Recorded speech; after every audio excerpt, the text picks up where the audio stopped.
Jirtu kabajamtoota daawwattoota BBS oduu galgala kanaaf qabadhee dhiyaadheen isinitti hima oduu wajjinan Munawwar Ahmadi. Oduu keenya jala qabaatiin olollee mootummaan Itoophiyaa aanaa Gidaamii waboorraa bilisa baafne jechuun miidiyaalee isaatiin hafarsu kan dhugarraa fagaatee jee waraanni bilisummaa Oromoo. Oduu himaan waraana bilisummaa Oromoo idil addunyaa obbo Odaa Tarbii barreeffama gabaabaa fuula Tiwiitara isaa irratti tibbana maxxansaniin oduun taatee Gidaamitti mudate jechuun miidiyaalee Itoophiyaa fi qaamolee garaagaraatiin oofan duula maqaballeessii baratamedha jee. Torbii kana keessa mootummaan Itoophiyaa waraana bilisummaa Oromoo dhabamsiisuuf duula jabaa lixaa fi kibba Oromiyaatti bobbaasuun woboo waliin wal duraa dhaabbannoo godhaa jiraachuun ni beekama. Gabaasaa guyyoota lamaan dabran kana miidiyaalee mootummaatiin tamsaasaa jiraniin godina Qeellam Wallagatti tan argamtu aanaa Gidaamii guutummatti to'annaa waraana bilisummaa Oromoo jala bilisa baasuun humnoota mootummaatiin dhuunfatamuu himan. Miidiyaaleen narraata mootummaa ta'an gabaasaa hojjetan keessatti aanaa Gidaamii keessatti waraanni bilisummaa Oromoo lammiilee nagaa jumlaan fixee ture jechuun odeessa ragaa hin qabne gabaasaatti turan. Oduu himaan waraana bilisummaa Oromoo obbo Odaa Tarbii gama isaaniitiin gabaasaaleen miidiyaaleen mootummaa waraanni bilisummaa Oromoo Gidaamii keessatti dhalattoota sabaan Amaara ta'an irratti ajjeechaa jumlaa raawwate jechuun hojjetan olola sobaa baratamee fi himata ta'ee jaamee dhugaa lafa jiru gara dabsuuf yaadamee dhiyaatedha jedhan. Dabaluunis obbo Odaa Tarbii mootummaan waraana tibbana gara Gidaamitti bobbaaseen khasaaraa guddaan isa mudachuu ibsee mootummaan aangorra jiru khasaaraa dirree lolatti isa mudate ukkaamsuuf miidiyaalee harkaa qabuun olola akkanaa facaasaa jira jee. Bulchiinsi mootummaa Abiy Ahmad waraana Oromiyaa keessatti deemaa jiru qaamolee walabaan seenanii akka hin gabaasneef karaa cufuun dhugaa lafarra jiru gara dabsuuf olola sobaa oomishee facaasaa jira jaa obbo Odaa Tarbii. Kana malees ajjeechaa jumlaa abbootii gadaa Karrayyuu irratti raawwatame ajjeechaa kana gara dabarsuuf waraana bilisummaa Oromootti qabuuf adeemsi deemamaa ture yeroo booda saaxilamuun hangam takka qaamni aangorra jiru yakka ofiif raawwateen waraana bilisummaa Oromootti yakkuuf akka tattaafatu ifatti kan mirkaneessee ture jee. Yakkoonni Oromiyaa keessatti raawwataman jaaman qaama walabaan akka qoratamaniif waraanni bilisummaa Oromoo ejjennoo jabaa qabaachuu kan ibsee dubbii himaan waraana bilisummaa Oromoo obbo Odaa Tarbii qaamni walabaa gocha kana akka qoratuufis gaafataniiti jiran. Gama biraatiin waraanni bilisummaa Oromoo zoonii kibbaa Cibirraa Gumabaas Tuulaa Sorroo godina Gujii Lixaa Ona Bulee Horaa daandii guddaa Itoophiyaa fi Keeniyaa wal qunnamsiisu torbee tokko oliif to'atee jiraachuun gabaafamaa jira. Manni lubummaa Oromiyaa waliigalaa akka hundeeffamu karoorri eegalame akka hin dhaabbatin lubni Balaay Mokonnin dubbatan. Rakkoo nageenya Oromiyaa fi lola kaabatiin adeemsi ture harkifatus karoorri isaa hin dhaabbanne jedhan abbaan amantii kun Badri Yusuf dabalata qaba. Bara lama dura ture manni lubummaa Oromiyaa akka hundeeffamuuf sochiin kan eegale yeroo sanitti karaa mana lubummaa Ortodoksii Itoophiyaa fi qaamota jibba afaan Oromoo qabaniin mormiin cimaan mudatee ture. Ammas taanaan mormiin jiru cimaa ta'us mana lubummaa Ortodoksii Oromiyaa hundeessuuf lola kaabaa fi rakkoo nageenya Oromiyaa keessa jiruun adeemsi ture harkifatullee karoorri isaa akka hin dhaabbatin lubni Balaay Mokonnin mirkaneessanii jiru. Karoora mana lubummaa Oromiyaa hundeessuuf itti jiran kanaan mormiin Sinodosii Bataskaana Ortodoksii Itoophiyaa isaan mudatullee kan itti jiran ta'uu himan. Itti aanan hoogganaa mana lubummaa Bataskaana Ortodoksii Itoophiyaa lubni Balaay Mokonnin hordoftoonni amantichaa hedduun isaan deeggaran akkuma jiran qaamoleen hundeeffamuu mana lubummaa Oromiyaa morman akka jiranillee ibsan. Mana kiristaanaa Ortodoksii Tawaahidoo Itoophiyaa keessatti hacuuccaa eenyummaan wal qabatu hordoftoota amantichaa addatti Oromorra gahu hambisuuf mana lubummaa Oromiyaa hundeessuun barbaachisaa akka ta'e himamaa ture. Manneen amantichaa yeroo ammaa Oromiyaa keessatti afaan Oromootiin yeroo lallabamu warreen rifatan akka jiran BBCtti himan lubni Balaay Mokonnin. Ganna lama dura yeroo sochiin mana lubummaa Oromiyaa hundeessuuf barsiisota amantichaan eegalametti lubummaan luba Balaay Mokonniniif kennamee ture akka haqamu Sinodosiin ajajuun ni yaadatama. Yeroo sanitti ammoo lubni Balaay Mokonninii fi barsiisaa amantii Ortodoksii Hayila Mikaa'el Taaddasaa murtiin sun loogii qabaa jechuun akka malee mormanii turan.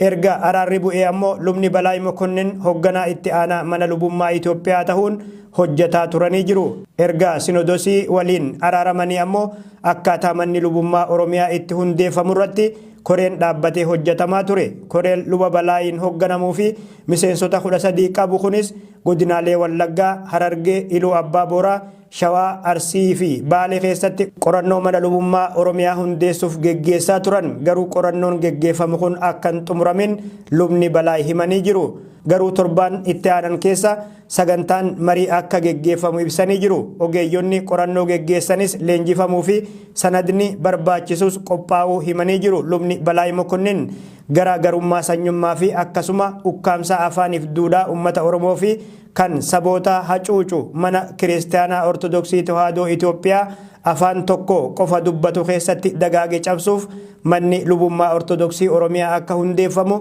Oromoonni baay'een deeggaranii turan. Dhiheenya kanas abbootiin amantaa Tigraay mana lubummaa Ortodoksii Tigraay hundeessuuf walii galuu isaanii gabaasuun keenya ni yaadatama. Pireezidaantiin mootummaa naannoo Oromiyaa obbo Shimallis Abdiisaa naannolee Affaar, Somaalee fi Amaaraaf deeggarsa maallaqaa taasisuu miidiyaaleen mootummaa gabaasan. Deeggarsi maallaqaa pireezidaantii Shimallis naannoleef taasisaa jiran kun hawaasa balaa hongee fi sababa walitti bu'insaatiin miidhamaniif kan taasifamu ta'uun ibsamee jira. Naannoo Oromiyaa godinaalee garaagaraa keessatti sababa walitti bu'insaatiin buqqaatii olaanaan dhaqqabuun hawaasni rakkoo hamaaf saaxilamee osoo gargaarsa mootummaa fi miti mootummaarraa hin argatin bulchiinsi mootummaa naannoo Oromiyaa naannolee biraatiif deeggarsa taasisuun biyya takka keessatti lammiilee ija garaagaraatiin ilaaluudha jechuunis komatamaa jira. Pireezidaantiin mootummaa naannoo Oromiyaa obbo Shimallis Abdiisaa gurraandhala 9/2022 naannolee Somaalee fi Affaar deemuun deeggarsa maallaqaa miliyoona 50 kan gumaachee yeroo ta'u guyyaa irraa gurraandhala 10 ammoo naannoo Amaaraa deemuun miliyoona 100 gumaachuu miidiyaaleen biyya keessaa gabaasanitti jiran. Oromiyaa keessatti godinoonni Booranaa, Gujii, Wallaggaa, Gammoojjii Baalee, Walloo fi Harargee keessatti sababa walitti bu'insaatiin buqqaatiin uummataa dhaqqabee fi balaa hongee mudatee lammiileen miliyoonaan lakkaa'aman rakkoo namtolchee fi uumamaatiin miidhaman gargaarsa osoo hin argatin jiran. Godinoota kanneen keessatti deeggarsi lammiilee kanneeniif taasifamaa jiru gad aanaa ta'uu wajjin wal qabatee hawaasni dhumaatii hamtuuf saaxilamuu mala jechuunis sodaatamaa jira. Gama biraatiin lammiileen Itoophiyaa mana hidhaa Saawud Arabiyaa keessatti waggootaaf dararamaa jiran kanneen irra caalan isaanii Oromoota ta'an miidhaa hamaaf saaxilamuun wayitaa yaaddoo uummata Oromoo idil addunyaa ta'etti obbo Shimallis Abdiisaa naannolee biyyattiif miliyoona 200 gumaachuun dhimma lammiilee Itoophiyaa akka isaan hin yaaddessine agarsiisa jedhamaati jira. Duulli lammiilee Itoophiyaa manneen hidhaa Saawud Arabiyaa keessatti dararamaa jiraniif sagalee ta'uu cimee itti fufee jira. Lammiileen Oromoo biyya keessaaf ala jiran haala suukanneessaa lammiilee Itoophiyaa mana hidhaa Saawud Arabiyaa keessatti mudachaa jiran suuraan fakkaachuun sagalee taafii jiran. Duulli kunis guyyoota 3 dabree cimee kan itti fufe yeroo ta'u qeerroo fi qarreewwan akkasuma namoonni beekamoon miidiyaalee hawaasaa fayyadamuun hundi pilaastika kosiin itti gatamtu uffachuun hidhamtoota fakkaatanii miidiyaalee hawaasaa irratti suuraa isaanii maxxansaati jiran. Mootummaan Saawud Arabiyaa waggaa tokko as hidhaa jumlaa dubbeen isaa hin baramin lammiilee Itoophiyaa qofa irratti gaggeessaa turuun ni beekama. Hidhaan kunis daa'imman dabalatee manguddootaa fi dubartootas kan of keessatti hammate yeroo ta'u manneen hidhaa Saawud Arabiyaa keessa jiran keessatti humnaa ol walitti guuramuun dhumaatii hamaaf saaxilamaniiti jiran. Yeroo garagaraatti walitti baay'achuu fi hanqina nyaataaf dhugaatirraa kan ka'e dhukkuboota garagaraatiif saaxilamuun kanneen lubbuun dabartes baay'eedha. Duulli yeroo ammaa lammiileen Itoophiyaa manneen hidhaa Saawud Arabiyaa keessatti dararamaa jiraniif sagalee ta'uu kun erga jiilli mootummaa Itoophiyaa irraa bakka bu'uun lammiilee Itoophiyaa manneen hidhaa Saawud Arabiyaa garagaraa keessatti dararamaa jiran gara biyyattii galchuuf Saawud Arabiyaa seenanii fi murtee tokkorra ga'uu dhabuun erga barameen booda kan jabaate. Ammas taanaan lammiileen kanneen haala ilma namaatiin hin malle keessatti kan argaman yeroo ta'u guyyaarraa guyyatti kan lubbuun dabaraa jirtus baay'ee ta'uun dubbatamaa jira. Paartiin KFO mariin biyyaalessaa qaamota hunda hammate gaggeeffamuu qabaa jedhe.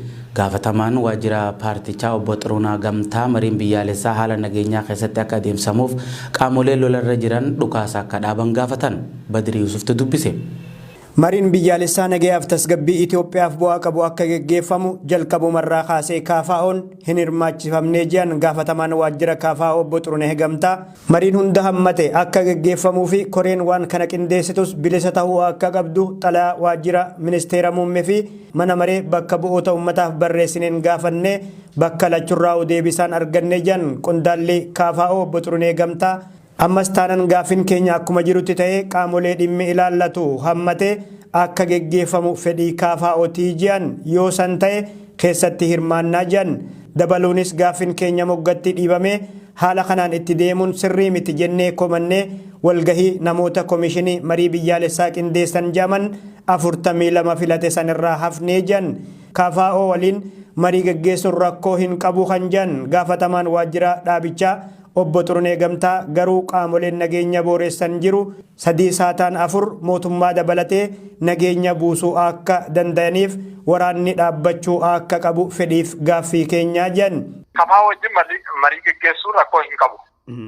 Garuu biyya kana keessatti nageenyi boora'ee jira. Qaamoleen nageenya booreessanis jiru. Kanaaf qaamoleen kun sadii isa taanu afur isa taanu mootummaa dabalatee jechuudha. Nageenya buusuu akka danda'an waraanni biyya kana keessatti gaggeeffamaa jiru akka dhaabbatu fedhii keenya gaaffii keenya. Mariin biyyaalessaa akka gaggeeffamu gaafataas turreerra. Ammallee gaaffiin keenya akkuma jiru ta'ee garuu qaamolee dhimmi ilaalu hammataa ta'ee yoo gaggeeffame nageenya waraa biyya kana keessatti kan uumuu danda'u keessatti hirmachuudhaaf fedhii qabna.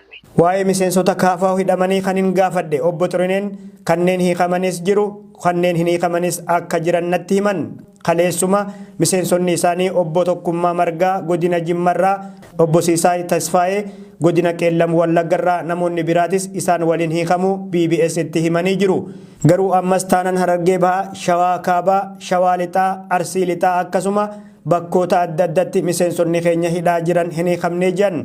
Dabaluunis miseensota keenya duwwaa osoo hin taane lammiileen keenya lammiileen Itoophiyaa keessumaa kanneen Oromoo ta'an miseensota keenya qofa osoo hin taane hundi hiikamuutu irra jiraataa jiran. Waajjiraaleen keenyas akkuma cufamanitti waan jiraniif akka nuuf banamanii jiran.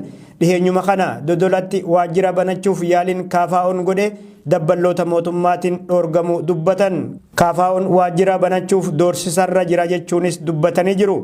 Dirreen siyaasaa akka bal'atu KFO'n gaafatee kunis falan argannee jiran obbo Xurunee Gamtaa kun akka sirratuuf itti deemaa jirraa jiran. Siyaasaa nageenyaaf keessaa qabu keessatti mariin biyyaalessaa akka geggeeffamu gaafataa turree jiran. Kun akka milkaa'uuf ammoo xalayaa waajjira muummee ministeeraa fi mana maree bakka bu'oota uummataaf barreessullee himanii jiru. Qabiyyee xalayaa tanaanis mariin hunda hammate akka geggeeffamu gaafatudha obbo Xuruneen jabeessanii kan dubbatan.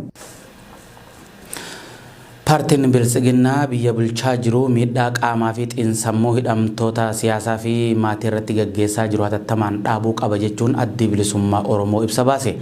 Addi Bilisummaa Oromoo ibsaarra gurraandhala 2022 baaseen mootummaan Itoophiyaa kan paartii Bilisiginnaatiin hoogganamu mormitoota siyaasaa addatti miseensotaa fi deeggartoota Adda Bilisummaa Oromoo hiraarsuu jabeessee itti fufuu eere.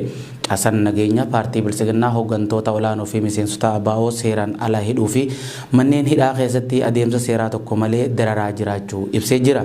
Buufataalee poolisii manneen nama itti ugguran garaagaraa keessatti hidhuun maatii fi firoottan isaanii jalaa ugguree jiraachuu ibsa kana keessatti tuqeeti jira. Dabaluunis ibsichi mootummaan paartii Bilisiginnaa manneen hidhaa seerawaa fi seerawaa hin taane adda addaa keessatti hidhamtoota irratti sarbamiinsa mirgoota dhala namaa gaggeessaa jiraachuu eere. Manni hidhaa Buraayyuu jidduu galawwan hidhamtoonni itti dararamanii fi tajaajila wayituu ittiin arganne keessaa isa tokko ta'uu ibse.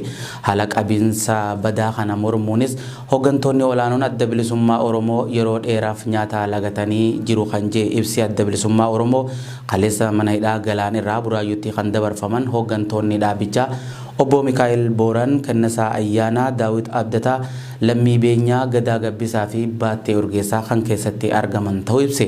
Sababa kanaanis fayyummaa fi haalli qaamaaf qalbii waliigala hooggantoota olaanoo kanneenii guyyaadhaa gara guyyaatti hammaachaa jira jee. Maatiin miseensota olaanoo kanneenitis isaan daawwachuu kan dhorkaman yeroo ta'u isaanis dararama hamaa keessatti argamanii jee ibsi ABO kun. Kana malees Koloneel Gammachuu Ayyaanaa yeroo dheeraaf beellama mana murtii dhuma hin qabne hordofaa turuu kan eere ibsi dhaabbatichaa kaleessa manni murtii galmee isaa cufee bilisa akka ba'u ajajee ture. Koloneel Gammachuu Ayyaanaa ammallee mana hidhaa poolisii Meeksikoo keessatti argamutti dararamaa jiraachuu eeree jira. Itti fufuunis hooggantoota olaanoo fi miseensota ABO hedduu mootummaa paartii Bilisiginnaatiin mana hidhaa tursiifaman keessaa 30 kanneen gaan buufata poolisii sabbatatti hidhamanii jiraachuu ibse. Gabaasni dhiyoo kana bahee akka mul'isutti hidhamtoonni siyaasaa kanneen tajaajila nyaataa, bishaanii fi fedhiiwwan bu'uura namoomaa dhabanii rakkachaa jiraachuu ibse. Mootummaan paartii Bilisiginnaa sarbama mirgoota namoomaa lammiilee irratti itti fufiinsaan raawwatu arguun nama dhukkubsa kan jee ibsi adda bilisummaa Oromoo. Faallaa kanaanis mootummaan paartii Bilisiginnaa sarbama mirga dhala namaa akka gaggeessu hayyamni waan kennameef fakkaataa jee. Ibsa kana wayita barreessutti kan jee adda bilisummaa Oromoo haalli qaamaa qalbii fi fayyummaan hooggantootaa fi miseensota ABO kumaatamaan lakkaa'aman manneen hidhaa hiraarsaa paartii Bilisiginnaa lakkaa'anii fixuu hin dandeenye kanneen guutuu Oromiyaa keessatti argamanii guddoo nama yaaddeessaa jee. Kanaafuu hawaasni idil addunyaa addatti jaarmiyaaleen mirgoota namoomaa hidhamtoota siyaasaa sagalee hin qabne kanneen cina akka dhaabbattan ABO'n waamichaa kan taasisu ta'uu ibsee akkasumas uummanni Oromoo fayyummaa hooggantoota kanneen itti dhiyeenyan hordofuun hidhamtoota kanneenii fi maatii isaanii bira akka dhaabbatan irra deebi'uun yaamichaa dhiyeesseeti jira addi bilisummaa Oromoo.